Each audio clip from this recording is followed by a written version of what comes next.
G'day everyone, welcome to the Cozy Cozy Bro Bro Podcast, Podcast. Yes. episode 4. Already. Already.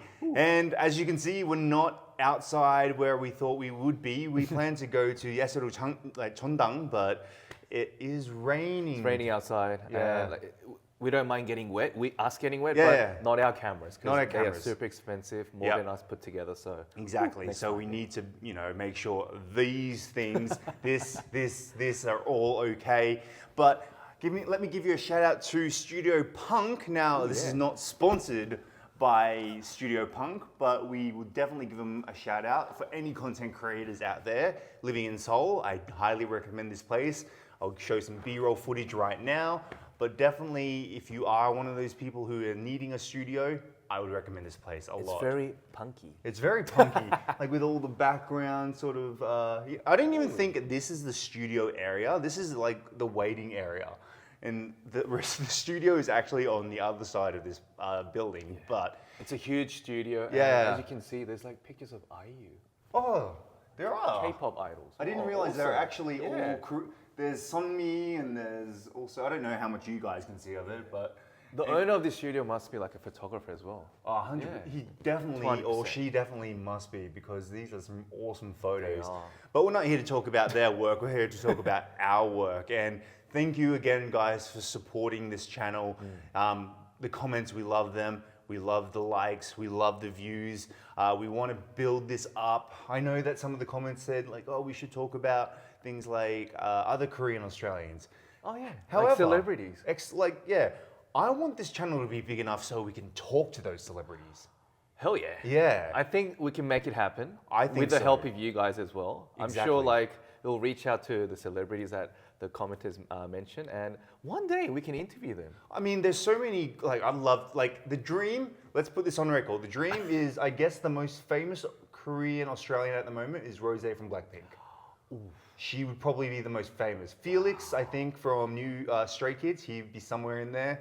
There's a few others out there. New Jeans, I think, has an Australian Korean in I there. just pictured myself or us Yeah. interviewing Rose. Yeah. That would definitely be a dream come true. Make that happen. Make it happen. Make it happen. Come on. And the thing that those guys and we have in common is they all came back to Korea. Ooh, they did. They all came back to Korea. They had lives in Australia. And if you've been to Australia, you know how relaxed that lifestyle is. You know how beautiful the land is. And Korea is also beautiful, but Korea is a different kettle of fish. And so I thought we'd talk about the reasons why we decided to come back from a very relaxed place to Seoul, which is a very busy place. I mean, you were in Sydney. So that was busy. Well, you're just outside of Sydney, but Sydney basically. But what was your reason for coming back? Oh, I had a few reasons actually. Obviously, one of them is the one that I talked about in episode 3. Yeah. How I got into modeling. Yeah. That kind of triggered it in the beginning. But there were other issues like there are family issues. We were going through like a financial kind of hardship, and we were just me and my brother and mum. We were all living separately because we couldn't pay the weekly rent. Oh, okay. And in Australia, same with Korea, like the real estate, they'll just kick you out if you don't pay. If it's delayed for like 2 or 3 weeks, they'll just say, "Hey, leave the house." Get Yeah. out. So we had to leave our apartment. So we're just living separately. I was in uni and I wasn't really, just picking up on my studies. I always had a part-time job as well. So Yeah. I got into making money at a young age, and I thought, hey, modeling plus money Yeah. minus study Yeah. equals career. Exactly. Exactly. That's where it gets. Tell me about some part-time jobs you had apart from Oh, modeling. Too many. I remember working at a car wash. Oh, really? I was washing a lot of cars. Yeah. Out in the sun. I worked in many restaurants, just doing a lot of serving as well. I did painting as well. Wow, you've had a lot. Yeah, Painting. painting, Car wash. wash. Was the car wash owned by a Korean guy? Yes. Yes. I don't know why, but a lot of Koreans they go to Australia and they own car wash, like detailing. And like cleaning services as well. Yeah. Cleaning offices, like supermarkets, like Woolies, Yeah, Coles. yeah. I actually, cleaned Woolies as well. Oh, wow. I had to wake up at 4 in the morning, Yeah. get there by like 5, just cleaned the whole place until like before it opened, and yeah, those good old days. Oh, wow. Oh, man. It reminds me of like, I think one of the hardest jobs I ever had, and I only did it for one day, was a door-to-door salesman. Oh, really? I did a door-to-door Selling what? salesman, selling water purifiers. It was the worst job ever, and that's why I only did it for a day, because I remember it was like a few days training, but one day of work where I'd go out and I'd knock on the door and I'd be like, hi. You need a purifier. Yeah, like, did you know your water is dirty? It's filled with all these chemicals, but if you buy this purifier today, I mean, you'll be able to drink clean water. It was a whole scam. So of did you things. end up selling? I didn't sell one, and they put me in one of the worst suburbs of my area, which is a place called Logan. Now, Logan is kind of like it's like kind of like King's Cross of Sydney. Oh, really? Yeah. Well, it's not King's Cross of Sydney, because King's Cross is more of a little area, but it was the Blacktown, I think. What's the really bad city in Sydney? Oh, I don't know, but A like, lot of places. yeah, there's a few. But in the Brisbane area, they put me basically in the worst area to do door-to-door sales. It's like knocking on their door at 7 o'clock when they just got it home. Like, hi, would you like a terrible. water purifier? And they would chase me out and they'd be like, fuck off! Like, get out! Get the fuck out of my house! But that didn't make you come to Korea, right? No, It wasn't no. that work experience. What made you kind of come to Korea? Oh, see, big mine was spiritual. Mine was spiritual. Like everyone. So Okay, someone's weird. yeah, it was all about the spirit and all the Zen. But no, actually, I did like you. It sort of connected. It goes to my jobs that I did when I was working in Brisbane, right? Okay. And so one of the jobs I did was I worked at a hotel, a pretty well-known hotel in Brisbane, and a lot of Koreans, they go to working holidays and work at hospitality industries. Right, they do, yeah. Yeah, like hotels, restaurants, bars, etc. And there, I sort of met my first Korean friends? like group of Korean Okay. friends, yeah. And one of the guys that I met, like the very first day I met him, he was like, come to my house. I'm gonna cook you like dinner.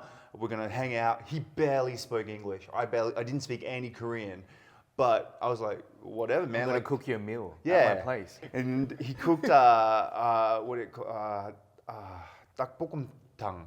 Oh, yeah, really? yeah. 닭볶음탕. Yeah, and With it the was spicy the spicy chicken. chicken dish, and I loved it. And from there, he was like, "Hey, you should talk to the other Koreans that are in the place." I didn't realize how many Koreans were working at In Brisbane. in Brisbane, but even in my hotel, because like when I was first started working there, I was really, really Aussie still. I was like the singlet wearing, Yeah. short wearing, thong wearing, like Aussie kind of guy. And it wasn't until I met like all these other Koreans and they started like talking to me and like, oh, which part of Korea are you from? Where did you grow up? I was like, I didn't It know. was like an eye-opener for you. Huge Like, eye you found out about Korea through those Koreans. I learned so much about Wow. my heritage just through Koreans. And like, so my legal name is Walter Gun Gebhard, but my Aussie parents didn't know how to pronounce my middle name. So it's spelled in English Keun, but Kun. yeah. Kun. So but they pronounce it Kion, Keon. Oh. like almost like Kiun. Yeah.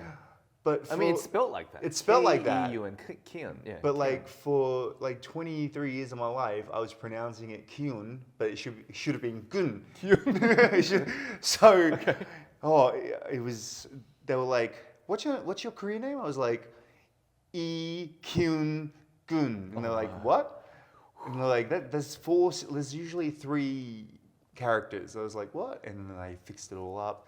But I learned so much. They were so lovely to me, and then I was like, you know what? Time to go to Korea. Do you still keep in touch with them? Yeah, of course. Even today? A few of them moved back to Korea. Actually, some Okay. of them were just working holidays, doing visas. Some of them still live there. I've got tons of nunas that still live in Brisbane. A few different friends have come back to Korea. I got a friend who brought her Australian husband to Korea, and now they open an Australian cafe. So we'll check that out one day. Actually, Where is it? It's in Yangon. Too far. Too far. But Too far. we should definitely pay a visit We definitely should pay a visit. and have if like it's an too interview far. with her. Like, Yeah. how was Walter when he was in his teens? Yeah, I was a bit How much of a trouble- douchebag was he? Very much a douchebag. Because no very one knows much. about his past, except we only have pictures of him. So. Yeah, and they were pretty douchebaggy anyway. So, for you, do you remember the first time? Like, you came back for a little bit. You said for soccer. Yeah. But then you went back to Australia and you came back. Yeah. Do you remember trying to adjust back to Korean life? Like when you were in your older days? So coming back to Korea. Yeah, after, not the soccer time, the one after So that. when I first came to Korea, I was 20, Yeah, 21. yeah, yeah. Relatively young, but still, I guess, immature, not knowing so much about life. But I think I was just brave enough to, drop out of uni without letting my mom and brother know.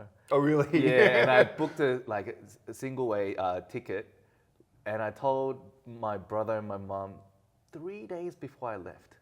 Oh, really? They had no idea. 3 days We were before just you left. having dinner Yeah. at our relative's house. Yeah. It's like- Just casually having dinner. I'm like, hey, I have something to say. And they're like, what is it? I'm leaving to Korea in 3 days. And mom started bawling. She was just crying Really? off her face. And this was my first time ever my brother slapped me. Oh, really? He just went, I'm like, what the Because fuck Keenan is has that? an older brother, not Yeah. a younger brother. That was the first time ever he actually, laid hands on me. And I was like, what the fuck was that for? He's like, what the fuck's wrong with you? Yeah. You're fucking ditching us. Yeah. Because we're going through really, really hard time. And, Right. and I really couldn't cope it. So I was Yeah. like, fuck it, I'm leaving, bye-bye. So being the dickhead I was, I just Yeah. abandoned my Family? family. Because my dad was living in Korea, so Oh, so I that kind was of, your safe house there. yeah, so I Okay. just came back to, to live with dad and my grandparents back then. So for me, it was a very easy transition, but for my brother and mom, they were very, very hurt. They were very cut. Yeah. And they were like, you know what? You don't have to come back. We're not family Ah. anymore. I'm just gonna Wow. erase you out of our family tree. I'm like, all right, I'll succeed and I'll come back. Yeah. Successful, rich. Yeah, But yeah. that never happened. But then now your brother's in Korea, yeah, right? and I'm living with him now. So we're back together. That sounds weird. Being Yeah. Back together. You've been back together with your brother. Anyway, we kind of reunited. Yeah. But those were the days. I came in 2010. 2010. I came in Yeah. 2013. Oh, so did you? yeah. So, like, without getting too personal, like, what was your reason for your brother to come back then? Look, my mom actually came back to Korea. Ah, okay.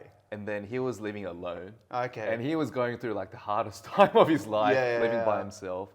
So mum was like, why don't you just come back? Why don't we Yeah. just reunite together? So we kind of lived together for about a few years and then just parted our own ways. And then I'm just living with my brother right now. But when I first came to Korea, it was just like a cultural shock, The language, we talked about Language, language, yeah. that was a big barrier.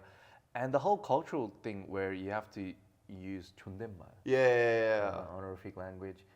I really couldn't get the gist of it. Because you were using panmal at home, right? Yeah. So you wouldn't be Even to using- my mom. Yeah. But like everyone I met, they're like, no, that's not how you speak to me. Oh. Yeah, where's the yo? I'm like, what? Yo, what's up? Yo, man. They're like, Yo, no, man, not what's that up? yo, you idiot. Yo. And then I say yo. I'm like, why do I need to keep saying yo at the end? And they would just like, just drill it in me. So you never Every really single like day. learned like Korean, like as in like literature or anything like that. Ah. I never had, actually, I did have the chance because Yep. like every church you go to in Sydney, like Korean church, Yeah. they have 한글학교. Yeah. Where like the other people, like the mothers, Yeah. they teach you Korean. Yeah. But I never actually attended those classes. I was outside just playing sports. So my bad. It was my fault, but I just picked up the language naturally. Oh, that's good. Yeah, so maybe I have that kind of brain in me, the What- literature. What was the first job you had when you came back to Korea? I was actually working at a really nice bar. Okay. Yeah, and it was a really famous bar actually. It's gone now, but a lot of celebrities came. Yeah, to oh, that wow, bar, like yeah. from Chung Woo-sung, Yeah. Han Ga-in. I saw so many celebrities. I was like, hey, I want to become like them one day. Ah. And I used to serve them like cocktails and champagnes and whatnot. And I was actually like I was doing it was in Korea. It's called fitting model. You know what that Yeah. means? What does that Fitting mean? model? Fitting model? Yeah. No. Can you guess? No, maybe. It was like an online shopping mall. Ah. So I was a model for an online shopping mall. So Okay. They called them fitting model. I don't know why. Yeah. So I was doing that. So I had 2 jobs. Ah.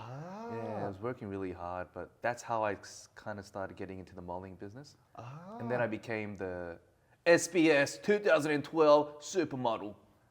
Nice. SBS Like, 2012 That's supermodel. already what, 12 years ago? So yeah. Do you have like a song like a? I do. Yeah, you do? I do at home. Yeah. Oh, nice. As you can see right here. Yeah. Or here. Yeah. Wherever I put the picture, but he'll send me a picture of it. What Well, about you? First job in Korea, worst job. It was at a 유치원 or a kindergarten. Really? 영어 유치원, a English kindergarten, You were and teaching English to children. Children were great. Are you sure? Children were fine, but it was the boss, man. Oh, He was really? an insane. Like, I've got so many stories about him, but it wouldn't make sense to anybody else because he was just so weird of a boss. But it was, 40 to 60 hour weeks for Beck 80만 원. So that was about $1,800. So a month. And so it was definitely like a 60-hour week. So I was getting paid the minimum like you could ever get paid for a job. And Was it because like you couldn't speak Korean, or was he just being himself? No, I think it was because number one, there was a very small academy, but number two, they were taking advantage of me, like because I was a new guy, I was Right, right. green, I didn't really know too much about like the Hagwon business, and since I was new, I was like this really ambitious young guy that wanted to make it in Korea and become a good teacher, and so I know how that feels. they offered me this job, and because like I don't know if I still have the picture, but I'll put it up. I applied for like over 200 jobs Really? in Korea as a teacher. Didn't hear back except for one, and it was that job. And that was I was so blinded by the fact that like, oh, I finally got a chance. I'm gonna really prove myself. And then that place was just toxic. But saying all that, that place did help me in the end with Now he's like the main teacher of Pagoda. was the main teacher. was. Was the main teacher of Pagoda. Kind of still is. Yeah, like in the online, you know. you'll see me classes, there from yeah. time to Yeah, time. so- But that was the first job, and then I moved to a smaller academy which paid a lot more, and then I moved to Pagoda eventually, where people from Pagoda watch this, so I shouldn't say anything too bad. But you're still working. You're still working for. I'm Pagoda, still right? working for a department of Pagoda as well, right? And then I tried Pangsong, which is where we met, where we ended At up Arirang. At Arirang. Youth Generation again. Check us out. We just did a show today in the morning. That's why we got makeup on, and we all look pretty. And we so- talked about like a lot of foreign tourists coming to South Korea. Yeah. So if you're 11.03 million Exactly. in 2023. That's all I remember. we're experts. Man. We're experts. They put us on TV for some reason. I don't know why, but. But you must have felt like a foreigner when you first came to Korea. 100%. That's how I felt. Like even though I look Korean, Yeah. people like kind of saw me in a different light because of course the language, Yeah. the way I acted, and Yeah. like just everything about me. I really couldn't get used to the vibe, the Korean vibe. Yeah. But now, like I said much before in the first episode, like I'm a konde. Yeah. I've become a Korean konde. I'm more Korean than Koreans now. So I think so as well. For me, the hardest part of like, because we come from Australia where working conditions are really good, right? Like you get paid for your overtime, you get sick leave, you get annual leave, and all that. And when I applied for this this Yuchiwon, this sort of kindergarten, 영어 kindergarten, it was like no overtime pay, no sick leave, no anything like. no. No, exactly nothing. Everything's you got nothing. like if you were sick, you still had to come in. Like it was one of those, like I didn't quite understand. So I felt so much, like it was so foreign to me. And I almost went home back to Australia, probably 2014, 2015. Because I was getting bullied by the boss, and I just was sick of it. I was just so sick and tired of being like at where I was in life. And one of my friends at the Hug One, he kind of threw me a lifeline, and there was a advertisement for another Hug One. Oh.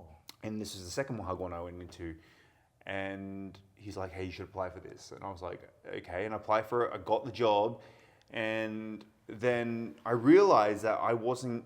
My boss sort of told me in my first Hug One that I was constricted to this one place. Okay. Right? He's like, you won't be able to find a job anywhere else. He was basically gaslighting me. If he's watching, you're a prick. so he was the worst boss ever. And when I moved to the other academy, I realized that I wasn't constricted. Then I moved to Pagoda, and I was like, done with Pagoda, and then I moved to radio, and then radio to TV, and during that time, obviously I started Cosy TV as well, and yeah, that was sort of my transition from coming from Australia into Korea. But I think we're gonna have to wrap it up here. But before we go, I should say, as you can see, Kyun and I are wearing some caps today. Now, this is not a sponsor. Let me say, number one, this is not a sponsor. This is me helping out small businesses. In the past, I have done this where I help out small businesses, give shout outs. Like I said, a shout out to Studio Punk today for having us here and being able to have the time to shoot our episode today. But I also want to make a shout out to this beautiful Fort Lee Files hat, and as you see, Kyun's wearing one, I'm wearing one. You can wear it like this or that. Wear it like, I don't know which one looks better, to be honest with you. Again, not sponsored at all. I want to make that clear because I know, there was that big scandal with the hidden sponsors in YouTube. Right. And it's not a sponsor at all. It's me helping out small businesses. If you are a small business and you need a little bit of exposure, let me know. And I'm happy to help you out because I know as a person with a small YouTube channel, I want to help out small businesses as well. He's such a nice guy, isn't he? I'm a nice guy. Because he's helping me out as well. Yeah, I'm helping Kyun out as well. How But is he he's helping me. out? We're helping each other. I'm helping him out. No. Yeah, exactly. We're helping each other out. Yes. But anyway, guys, that wraps it up for today. We'll make sure that you have all your subtitles done like last episode as well. And Kyun, take us out. Guys, you remember the acronym? Yep. What is it? Do you remember? LL. No, it's not LL. LL Cool J. No. So it's LS, LS. LAC. LAC. And Like- what was the guy who corrected you in the comments? Yeah, in what- Korean what- it's no, I'll get it right. So it's 좋아요, Yeah. 조, 구, Yeah. 대, Yep. And then 알람, isn't it? 축구대라. Chukudera. Well, 좋대라. Sorry. if he's wrong again, you can 축구대라. correct him on it. I'll get it right one day, but Yes. I would. You know what? Fuck it. Fuck it. I'll get it right one day. Anyways, guys, remember to like, subscribe, comment, and get that alarm bell going. Yeah, the because- alarm. Ding ding ding ding, ding. ding, ding, because you want to know when we come out with these episodes. That was Anyway, it, yeah. see you next time, Kyun. Bye. Bye guys. Bye. That's fun.